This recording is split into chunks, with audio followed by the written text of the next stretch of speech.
Pag-ibig na sana. 12:00 yun, oras ng tanghalian, at katulad ng kapalaran ng lahat ng nilalang, fast food chain ang aking pinuntahan. Doon kung saan nagsusubuan ang sanay nag-iibigang Yaya Dapat Alden, na tila baga parang sarap na sarap sa manok na kagat-kagat. Nag-iisa ka sa sulok doon sa may sofa nang magtama ang ating mga mata. Mata mo ang naunang nagbaba. Kaya ang sabi ko'y, pakialam ko ba? May upuan naman sa may bandang kaliwa. Ang kaso, tila parang napagkit ata. Ang mata kong laging nagnanakaw ng tingin bigla. Susulok mong mag-isang kumakain. Kasi naman napansin ko bigla, para kasing ang gwapo mo yata. Makinis ang lalaking-lalaki ng mukha na may pangang hiniram sa artista. Makakapal ang kilay na nagkakanlong sa mga matang misteryoso. Ang linis ng tignan ng kulay asul mong polo at grabe lang ang biceps sa magkabilang braso. Nakakalok, panigurado. May bonus pa dahil ang linis mo, walang bahid ng dumi ang magkabilang kuko. Ang totoo, nagtatanong rin naman ako kung lalaki ka bang totoo, para kasing nabibilang ka sa kabilang grupo. Baka magkapareho tayo ng gusto at baka nga hindi tayo talo. Pero dahil handa akong magpauto, iisipin ko munang lalaking-lalaki ka at tapat na totoo. Kasi naman sa tuwing mapapatingin ako sa iyo, nahuhuli ko rin ang mga mata mo, mga matang nangungusap at namimintuho. Ibinababa ang mga ito kapag tumitingin ako, kaya naman bigla'y kinikilig ako, kasi para yatang magkapareho tayo.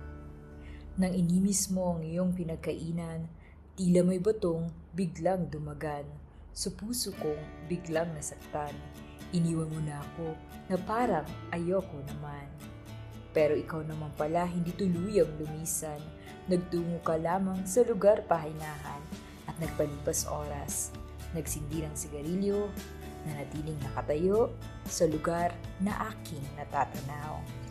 Anong ginagawa mo tayo pang lumisan? Hindi yata ikaw at ako'y nagkakaintindihan? Hindi kaya pareho tayo na bukas ang isipan, handang magmina ng ginintuang alaala sa isang ordinaryong umaga. Hindi kaya kaharap ko na ang matagal ko nang hinahanap na magmamahal sa akin ng tapat.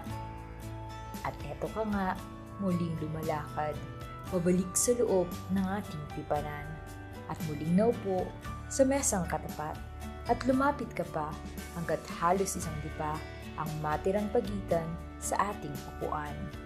Panamandaling nagtalo ang aking isipan. Ako ba'y lalapit at magtatanong man lang?